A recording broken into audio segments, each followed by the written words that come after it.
என்றும் நான் செல்ல மாட்டேன். அன்பான தேவ பிள்ளைகளே, அழுகைக்கு பின்பாக வெற்றி உண்டு. அழுகைக்கு பின்பாக வெற்றி உண்டு. எப்படிப்பட்ட அழுகை? எப்படிப்பட்ட அழுகை? அல்லேலூயா. இன்னைக்கு நிறைய பேர் வாழ்க்கையில அழுது கொண்டுதான் இருப்பீங்க இல்லையா? உங்க அழுகைக்கு பின்பாக ஒரு வெற்றி உள்ள வாழ்க்கை உண்டு என்று வேதம் சொல்லுகிறது. அல்லேலூயா. பக்கத்துல பார்த்து சொல்லுங்க, அழுகைக்கு பின்னாடி வெற்றி உண்டு. அழுகைக்கு பின்னாடி என்ன உண்டா? வெற்றி உண்டு. நிறைய பேருடைய வாழ்க்கை அழுத வாழ்க்கை தான். அல்லேலூயா. யாருமே அழாம என்ன பண்ணலங்க இந்த உலகத்துல வாழ்ந்ததாக சரித்திரம் இல்லை. அல்லேலூயா. சிலருடைய அழுகை எல்லை மீறி போக, சிலருடைய அழுகை என்ன பண்ணுங்க, எல்லை மீறி போக, அந்த அழுகையை கண்ட்ரோல் பண்ண முடியாதபடி மரணத்தை நோக்கி கூட அந்த அழுகை என்ன பண்றாங்க. அப்போ இன்னைக்கு உலகத்துல நம்மை நேசிக்கலன்னா அடுத்த செகண்ட் நம்ம எடுக்கிற முடிவு என்னங்க, நம்மளை சார்ந்தவர்களும் அழிக்கக்கூடிய எண்ணம் என்ன பண்ணுதுங்க, இந்த அழுகை மாற்றி விடுகிறது. ஆனா வேதத்துடைய அழுகை மாற்றத்தை உருவாக்கி கொடுக்கிறது. வேதத்துடைய அழுகை மாற்றத்தை உருவாக்கி கொடுக்கிறது. எரேமியா 9ஆம் அதிகாரத்தில் 1வது வசனத்திலிருந்து 13 வாசிங்க முதல். நான் அவரவர்களுக்கு விதித்த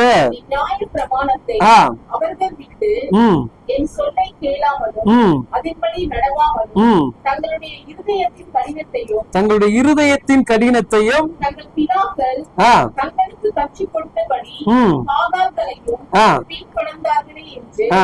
அதுல 10ல இருந்து வாசிக்கலாம்.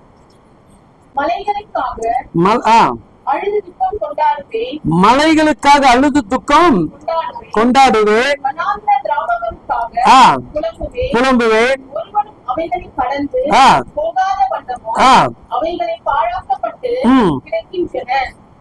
சோத்திரம். போதுமா? இங்க தேவையில்லாத அழுகைக்கு தேவனிடத்துல என்ன கிடையாதுங்க, பதில் கிடையாது.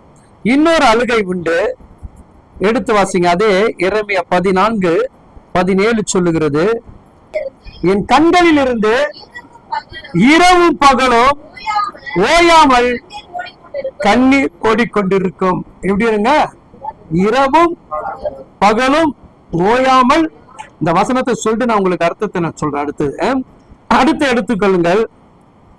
புலம்பல் 2:18-19 சொல்லுது, அவர்களுடைய இருதயம் ஆண்டவரை நோக்கி கூப்பிடுகிறது, இரவும் பகலும் நதி அளவு கண்ணீர் விடு, ஓய்ந்திராதே. ஆமென். அல்லேலூயா. எப்படி அளவு சொல்றாரு? இரவும் பகலும் நதி அளவு நீ என்ன பண்ற, கண்ணீர் விடு, ஆனா உன் இமைகள் என்ன பண்ணாதான். சரி, ஓகேங்களா. அடுத்து எசேக்கியேல் 9:4. அடுத்த ஒருத்தர் 21ஆம் அதிகாரத்துல 6-12. கர்த்தர் அவனை நோக்கி, எருசலேம் நகரம் எங்கோ உருவ போய்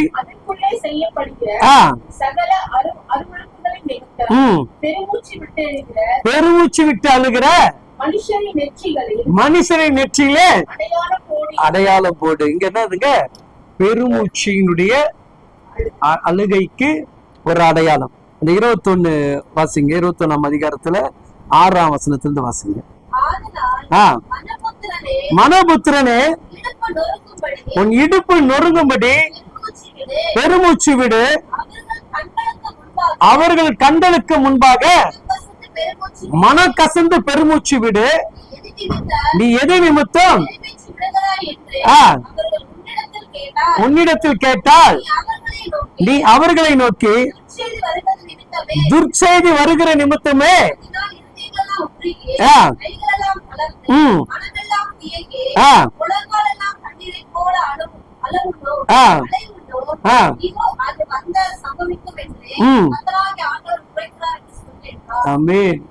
இங்க என்னங்க, துர்ச்செய்தியை வருவதை கண்டு என் கண்களின் கண்ணீர் வரும் பொழுது என்னுடைய உடல்கள் சரீரங்கள் எல்லாமே முடங்கி போய் விடுகிறது இல்லையா? இந்த அழுகைக்கு பின்னாடி என்ன ரகசியம்? இந்த அழுகைக்கு பின்னாடி என்ன ரகசியம்? நிறைய அழுகை உண்டு இல்லையா? ஆகாளுடைய அழுகைக்கு பின்னாடி ஒரு ரகசியம் உண்டு. அன்னாளுடைய அழுகைக்கு பின்பாக ஒரு ரகசியம் உண்டு. எசேக்கியேலுடைய அழுகைக்கு பின்பாக ஒரு ரகசியம் உண்டு. நெகேமியா அழுகைக்கு பின்னாடி ஒரு ரகசியம் உண்டு. எஸ்தருடைய அழுகைக்கு பின்னாடி ஒரு ரகசியம் உண்டு. யூதர்களுடைய அழுகைக்கு பின்பாக ஒரு ரகசியம் உண்டு. மாத்தாள் மரியாளுடைய அழுகைக்கு பின்பாக ஒரு ரகசியம் உண்டு. இல்லையா? நிறைய ஒரு 7 காரியங்கள் இருக்கிறது. ஒரு 7 காரியங்கள் இருக்கிறது. இந்த 7 காரியங்களில நான் குறிப்பா ஒரு 2 காரியங்களை சொல்லிடுறேன். ஏன்னா நேரம் நமக்கு கிடையாது. இல்லையா? இப்ப அழுகையின் வெற்றி, அழுகையின் வெற்றி. அதனால டெய்லி அழுதா ஆண்டவர் வெற்றி கொடுத்துருவாரா? சொல்லுங்க. டெய்லி அழுகுறவங்களை பார்த்து என்ன சொல்லுவாங்க? இது எப்ப பார்த்தாலும் இதுக்கு வேற வேலையே இல்ல, எப்ப பார்த்தாலும் இது என்ன பண்ணாங்க? அந்த அழுகைக்கெல்லாம் ஆண்டவர்கிட்ட என்ன கிடைக்காது? பதில் கிடையாது. இல்லையா? எந்த அழுகைக்கு பதில்னா, என்னால் மீட்க முடியாதபடி, என்னால விடுவிக்க முடியாதபடி, நான் எதிர்பார்த்த காரியத்தை செய்துவிட முடியாதபடி என் இருதயம் நொறுக்கப்படும் போது என்னை அறியாமல் ஒரு அழுகை வரும். என்னை அறியாமல் ஒரு, அதுதான் உண்மையான அழுகை. இந்த அழுகைங்க திட்டு வரக்கூடிய அழுகை என்னங்க? கோபத்தினால என்ன பண்றோம்? அவங்களை எதிர்த்து பேச முடியாம அவன் அழுகிறது. சொல்றது புரியுதுங்களா? ஒருத்தங்க நம்மள அடிச்சுட்டாங்க, அப்பா அம்மா அடிச்சா கூட பாத்தீங்களா, அப்பா அம்மா திட்ட முடியல, திட்டுறதுக்கு பதில் அது என்ன பண்ணுது? அழுதுட்டு போயிடுது. அந்த அழுகைக்கெல்லாம் ஆண்டவர்கிட்ட என்ன கிடைக்காது? பதில் கிடைக்காது. நீ உணர்வு பூர்ணமாக இந்த பிரச்சனையிலிருந்து என்னால வெளிவர முடியாதபடி ஒரு உள்ளுக்குள்ள இனப்புரியாத ஒரு வலி வேதனையோடு கூட நீ அழுகிற அந்த அழுகையின் சத்தத்தை ஆண்டவர் என்ன பண்றாருங்க? உன்னிப்பாக கவனிக்கிறார். அதுல முதலாவது கவனித்த அந்த ஒரு காரியத்தை மட்டும் நான் சொல்லிடுறேன். ஆதியாகமம் 21ஆம் அதிகாரம்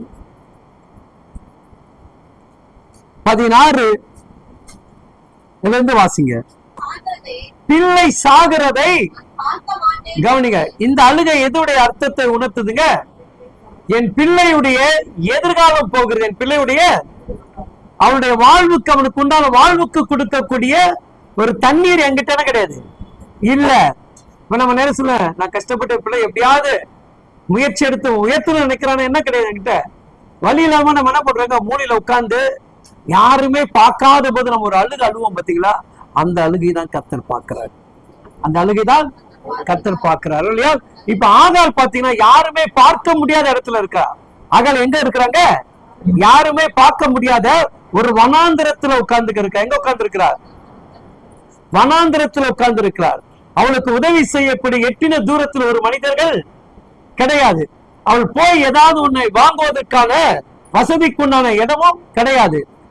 வந்து விட்டால் பாதி தூரம் நம்ம இந்த வனாந்தரத்தை கடந்து போயிடலாம், இந்த வனாந்தரத்தை கடந்து போயிடலாம் என்று சொல்லி நம்பிக்கையோடு தன் பிள்ளையை கூட்டிக் கொண்டு வருகிறாள். கூட்டிக் கொண்டு வந்த பாதி தூரத்தில் என்ன ஆயிடுதுங்க? பிள்ளைக்கு உண்டான ஆகாரம் தீர்க்கப்படுகிறது, இவளுக்குண்டான தண்ணீர் தீர்ந்து போகிறது. இருவருக்கும் கிடைக்கக்கூடிய ஆசீர்வாதம் பாதியில என்ன பண்றது? நிக்குது. அப்ப மீதி ஆசீர்வாதத்தை பெறுவதற்கு என்ன வழின்னு தெரியல. மீதி ஆசீர்வாதத்தை பெறுவதற்கு என்னன்னு தெரியல. அப்ப இதுக்கு ஒரே காரணம் செத்துடலாம். இதுக்கு ஒரே காரணம் பிள்ளை சாவதை பார்க்க மனம் இல்லாமல் முடியாம என்ன பண்ணா? மர தூர போய் உட்கார்ந்து அழுகுறா. அப்ப அவன் நானும் என் பிள்ளையும் சாக போறோம், நானும் என் பிள்ளையும் சாக போறோம். அப்ப என் பிள்ளை சாகிறதுக்கு முன்னாடி நான் செத்துடணும். ஆனா அவருடைய அந்த அழுகையினுடைய அர்த்தம் என்ன? என் பிள்ளை சாகிறது என்னால என்ன எடுத்துருங்க, எடுத்துட்ட பிறகு எங்க பிள்ளை செத்துற பிறகு என்ன பண்ண மாட்டேன், அந்த வழி எனக்கு தெரியாது. அப்ப இந்த மனாந்திரத்துடைய அந்த அழுகையினுடைய சத்தத்தை ஒருவராலையும் கவனிக்க முடியாது, ஒருவராலையும் பார்க்க முடியாது. ஆனா ஒருத்தர் பார்த்துக்கிட்டு இருக்காரு, ஒருத்தர் பாக்குறாரு. சில நேரம் நம்ம பாத்தீங்கன்னா வச்சுங்களேன், வீட்டுல ரொம்ப திட்டுவாங்க. எங்கடா போய் உட்காந்து அழுகுறன்னு தெரியாது, எங்கடா போய் உட்காந்து அழுகுறன்னு தெரியாது. உடனே பாத்ரூம்குள்ள போயிடும். பாத்ரூம்ல போயிட்டு என்ன பண்ணுவோம்? பக்கெட்டு கிட்ட உட்காந்துக்கிட்டு முட்டி போட்டு அழுவோம் பாருங்க. கண்ணீர் வெளியே கேட்காது. என் உள்ளத்துடைய குமுறங்களுடைய சத்தங்கள் என் உள்ளறையிலிருந்து ஒருத்தனை கவனிச்சுக்கிட்டே அவர் பார்க்கிறாரு. மகனே, என் மகளே, யாருக்கு முன்னாடி அழுகிறதுக்கு வெக்கப்பட்டு எனக்கு முன்னாடி நீ அழுத பத்தியா? அந்த வெக்கத்தை நான் என்ன பண்றேன்? நன்மையாக முடிச்சுட்டி கொடுக்கிறேன். இந்த வெக்கத்தை நான் என்ன பண்றேன்? நன்மையாக முடிச்சுட்டு கொடுக்கிறேன். அப்ப இந்த ஆகாளுடைய கண்ணீர் வனாந்திரத்துல அழுகிறாள், வனாந்திரத்துல அழுகிறாள். அப்போ தேவன் பாருங்க அந்த அழுகையின் சத்தத்துடைய வலிமை தேவன் உணர்ந்து இருக்கிறார் இல்லையா? சில நேரம் நம்ம வீட்டுக்காரங்க கணவன் மனைவிக்குள்ள சண்டை வரும். அம்மா அழுதுச்சுன்னா யாரு அழும்? சத்தமா சொல்லுங்க. இந்த பிள்ளையின் சத்தத்தையும் கேட்கிறாரு ஆண்டவர். அம்மாவின் சத்தத்தையும் கேட்கிறாரு, பிள்ளையின் சத்தத்தையும் கேட்கிறாரு இல்லையா? இப்ப ஆபிரகாம் துரத்தி விட்டாரு. யார் துரத்தி விட்டாரு? ஆண்டவருடைய வார்த்தை கேட்டு அனுப்பிட்டாரு. ஆனால் இந்த 2 பேருடைய பிள்ளையுடைய சத்தத்தை யாரு கேட்கிறாருங்க? தேவன் கேட்கிறார். அந்த பிள்ளை பசிக்காக அழுகிறது, இந்த தாய் நம்ம சாக போறான்னு அழுகிறது. சோ அப்ப இந்த 2 அழுகைக்கு வித்தியாசம் உண்டு. 2 அழுகைக்கு வித்தியாசம் உண்டு. வாசிங்க.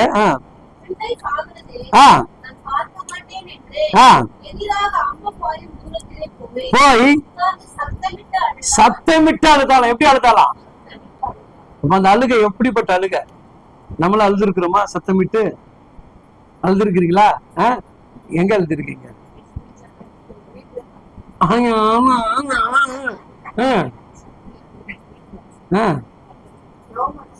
ஜெபம் பண்ணும்போது அழுதுருக்கீங்களா? கதறி அழுதுருக்கீங்களா? நம்மளை அறியாமல் ஒரு சத்தம் உயரும். நம்மளை அறியாம சும்மா சாதாரணமா நம்ம ஜெபம் பண்ணிட்டே இருப்போம், கண்ணீர் வச்சுட்டே இருப்போம். அந்த கண்ணீர் என்ன பண்ணுங்க, நம்ம எல்லை மீறி ஒரு அலை வரும். அந்த அலை எப்போ வருது தெரியுமா உங்களுக்கு? யாராவது அந்த அழுகையினுடைய அர்த்தத்தை உணர்ந்திருக்கீங்களா?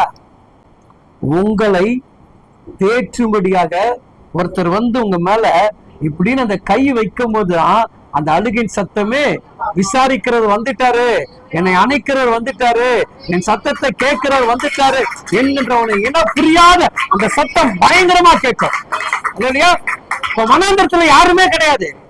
இவன் என்ன பண்ற? சத்தம் விட்டு அழுகும் போது அங்க என்ன பண்ற? தேவ பிரசனம் இறங்குது, தேவ மகிமை இறங்குறது. அந்த மனாந்தரமே அதர ஆரம்பிக்கிறது. அந்த மனாந்தரமே என்ன பண்ணுதுங்க?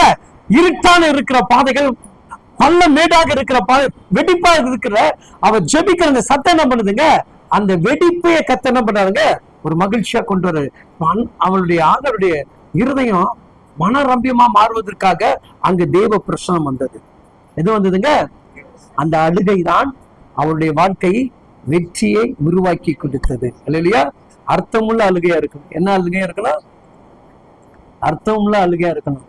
அவன் செத்து போனோம், இவன் கால் உடையணும், கை உடையணும், அந்த அழுகையெல்லாம் எவரும் கேட்க மாட்டாரு. நீங்க ஆராதிக்கிற தகப்பன் கேட்கவே மாட்டார் இல்லையா? உன்னுடைய வாழ்க்கைக்கு எதெல்லாம் எதிராக இருக்கிறதோ, உன் வாழ்வுக்கு எதெல்லாம் ஜெயிக்க முடியாதுன்னு சொல்லிட்டு முட்டுக்கட்டையாக இருக்குதோ, அந்த முட்டுக்கட்டை உடைப்பதற்காக நீ எந்த அளவுக்கு அழுகிறாயோ அந்த அளவுக்கு கட்டண பண்ணாருங்க கிரியேசர். இப்ப வாசிங்கம்மா, அழுகை சத்தம் வாசிங்க மறுபடியும்.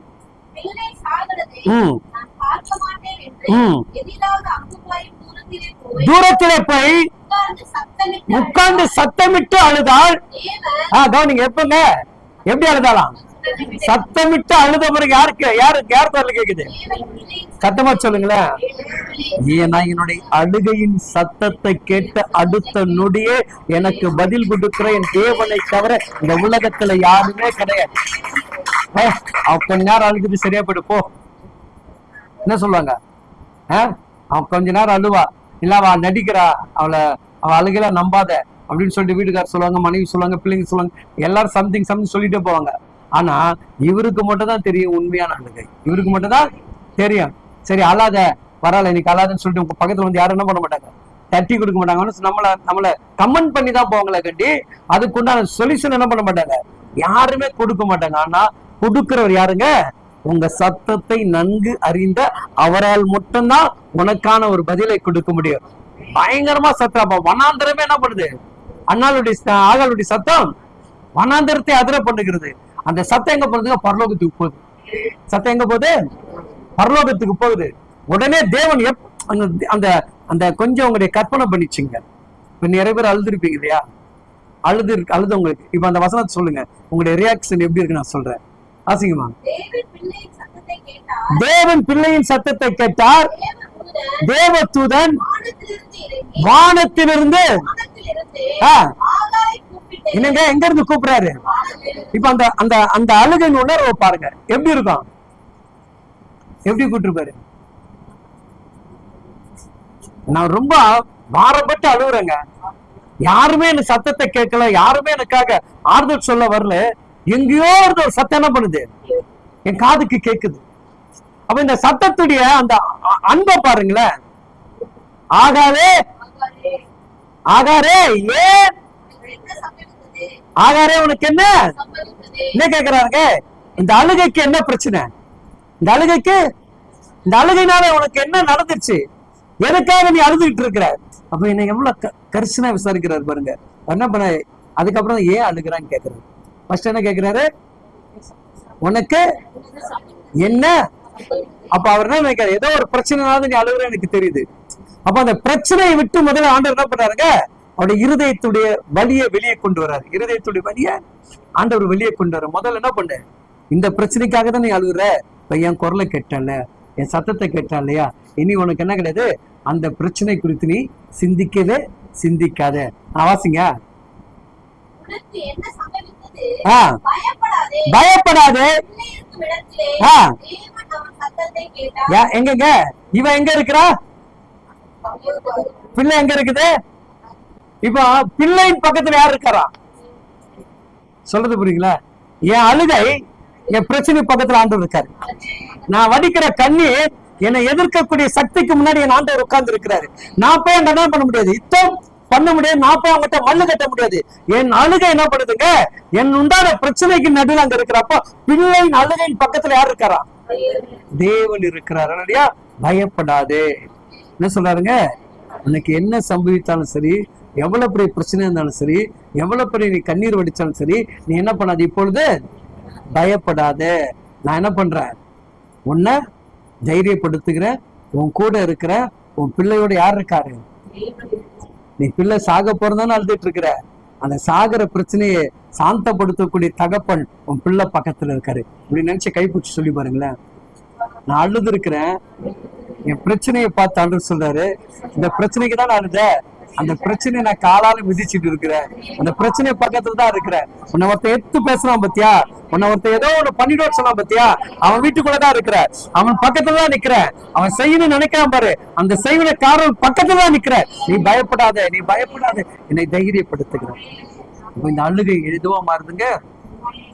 ஒரு பெரிய வெற்றியா மாறுகிறது. அந்த பிள்ளையின் பக்கத்துல யார் இருக்காரா? இப்ப நீங்க அழுதா யார் இருக்காரு? என் பக்கத்துல இல்ல, யார் பக்கத்துல இருக்காரு? என்னுடைய பிரச்சனையின் பக்கத்துல. நான் எந்த பிரச்சனைக்காக ஜெபிக்கிறேனோ, எந்த பிரச்சனைக்காக நான் கண்ணீர் ஒடிக்கிறேனோ, அந்த பிரச்சனையை சந்திக்க என் தேவன் அங்க போயிடுறாரு. தேவன் டைரக்டாக போயிடுறாரு. நீங்க அழுததை போதா, உன் அழுகைக்கு நான் என்ன பண்றேன்? இதுக்கு மூல காரணம் யாரு? இதுக்கு என்ன காரணம் சொல்லி என்ன பண்ற? அங்க போயிருந்தாரு. அப்ப இந்த அழுகையின் சத்தத்தை ஆண்டவர் என்ன பண்றாருங்க? இப்ப உங்க 2 பேருக்கு பிரச்சனை என்ன? உங்க 2 பேருக்கு என்ன?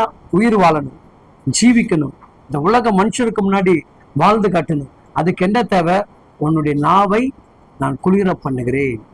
நாவை அப்படிதான் ஒருத்தன் சொல்லுவான். ஆபிரகாம் மடியில ஒருத்தன் போய் உட்கார்ந்துருப்பான், ஒருத்தன் பாதாளத்துல போய் உட்கார்ந்துருப்பான். அவன் என்ன சொல்லுவான்? என்ன சொல்லுவான்?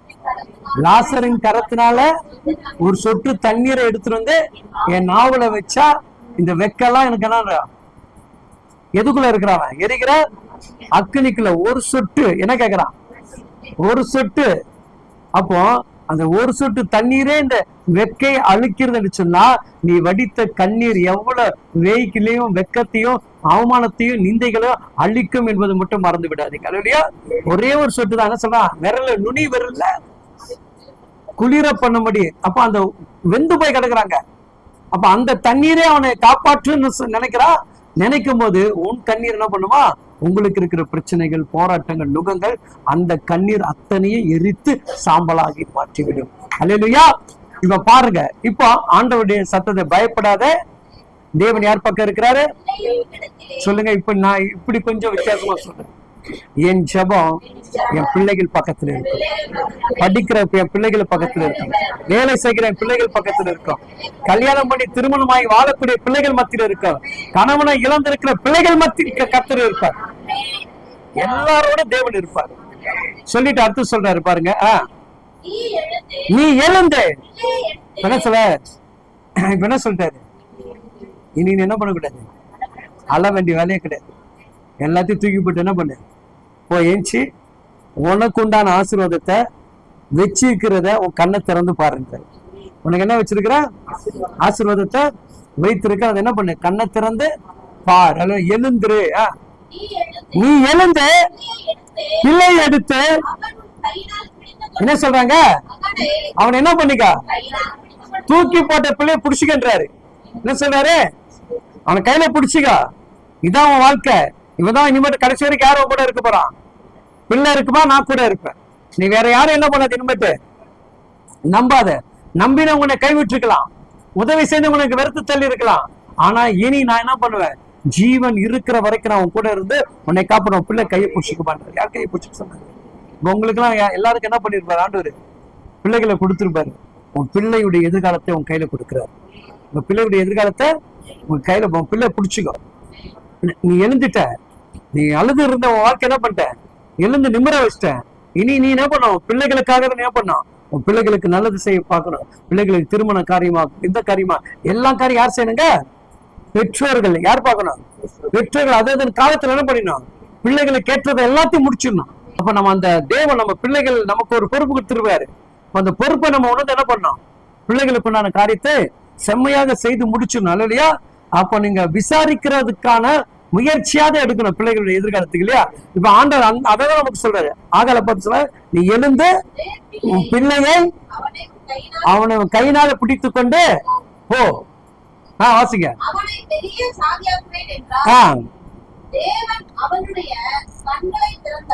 என்ன சொல்றாருங்க, பைய பிடிச்சோன்னு சொல்றாரு, பெரிய ஜாதியாக்கு வாக்கு தத்துவம் கொடுத்துறாரு.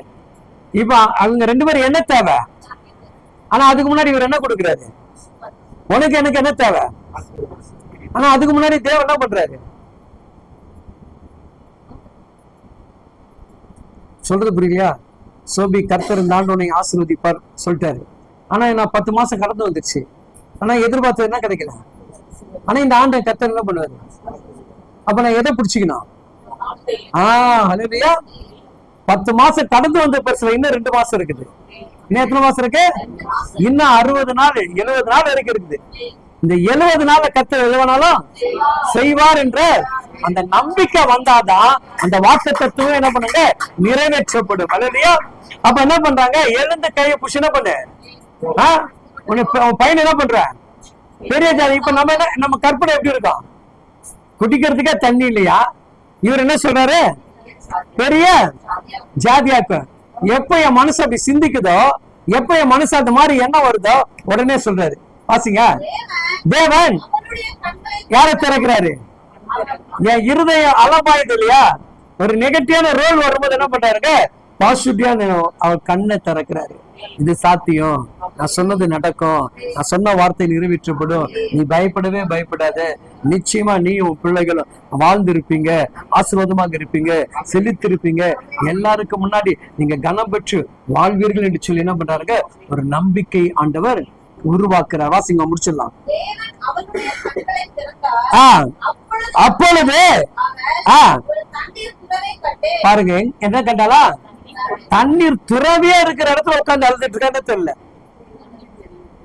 எது தெரியல, தேவன் கூடவே இருக்கிறாரு, ஆசீர்வதிக்கிறவரே இருக்கிறாரு. ஆனா எனக்கு என்ன தெரியல,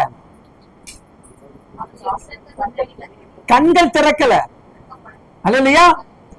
இப்போ அவ கண்ணுக்கு அப்பன்னா அவருடைய என்ன சிந்தைகளை எதை மறைச்சிச்சு, அவருடைய சிந்தைகள் என்ன எதை மறைச்சிச்சு, அவருடைய வழி, அவருடைய பாரம், அவருடைய பிரச்சனை, அதையே மைய பண்ணி பார்த்துட்டு இருந்தனால பக்கத்திலே இருக்கக்கூடிய நீரூற்று என்ன பண்ணலாங்க அவளால பார்த்தாது. அது அழகான சொல்லப்படுதுங்க, துறைவு அப்படின்னா என்னது, ஊற்று வந்துகிட்டே இருக்கிறது. அப்ப அந்த ஊற்று என்ன பண்ண முடியல. அப்ப உனக்கு ஆண்டவர் சொல்றாரு, உன் வீட்டுக்குள்ள நிறைய ஊற்று வச்சிருக்கிற, ஆசீர்வாதம் கிட்டதான் இருக்குது, செழிப்பு உன்கிட்டதான் இருக்குது, ஆனா கண்ணை திறந்து பாடுறா.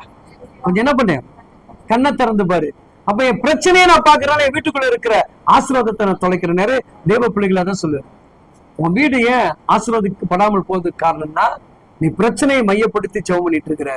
அந்த வீட்டுக்குள்ள என் தேவன் இருக்கிறார், என்னை ஆசீர்வதிப்பார் என்று என்ன வந்துச்சுன்னா என்ன பண்ணு, மாற்றம் வரும். இருற்றை பார்க்கக்கூடிய பாக்கியம் எங்க கிடைச்சதுங்க, அவளுடைய அழுகை, அவளுடைய பிரச்சனைகள், அவளை மறைக்கப்பட்டபடினாலதான் அவளால் என்ன பண்ண முடியல, நம்ம கையில இருக்கக்கூடிய ஆசீர்வாதம் தெரியல. இன்னைக்கு நீங்க நல்லா புரிஞ்சுங்க, உங்க கையில, உங்க இருதயத்துல, உங்க உள்ளத்துல வாழ செய்யக்கூடிய மிகப்பெரிய பெரிய தந்தை இருக்கிறார். அவர் இந்த உலகத்தை படைத்திருக்கிறார். உலகத்துக்குண்டான சகல ஆசீர்வாதத்தையும் நம்ம கையில வைத்திருக்கிறார். அவர் இருக்கும்போது என்ன பண்ணக்கூடாதுங்க, எதை குறித்தும் சிந்திக்க கூடாது. என் வீட்டுக்குள் என் தேவன் இருக்கும் பொழுது இதையெல்லாம் ஈஸியா நான் என்ன பண்றேன், கடந்து வந்துரு. அல்லேலூயா. பாகாலுடைய பிரச்சனை தீர்ந்துச்சா? நீரூற்று வந்துச்சா? என்ன பண்ண, நீரூற்று என்ன பண்ணலாம், கண்டு என்னங்க துருத்தில. இப்ப கவனிச்சுங்க, ஆபிரகாம் கொடுத்த தண்ணீர் பாதியிலே முடிஞ்சு போச்சு. இப்ப தேவன் கொடுக்கிற தண்ணீர் ஜீவனுள்ள நாள் வரைக்கும் போகுது. இல்லையா? அதான் சமாரேஸ்வரியை பார்த்து கர்த்தர் சொல்லுவார். சமாரேஸ்வரியை பார்த்து கர்த்தர் சொல்லுவாருன்னா, நீங்க குடிக்கிற தண்ணீர் என்ன பண்ணும், தாகம் வரும். நான் கொடுக்கிற தண்ணீரோ ஒரு காலம் உனக்கு என்ன வராது. தேவன் கொடுக்கக்கூடிய ஆசீர்வாதம் ஒரு காலம் உனக்கும் எனக்கும் வேதனையும் துக்கத்தையும் என்ன பண்ணாதுங்க, உருவாக்கியே கொடுக்காது. அந்த தேவன் இருக்கிறார், நம்மை ஆசீர்வதிப்பார். கர்த்தர்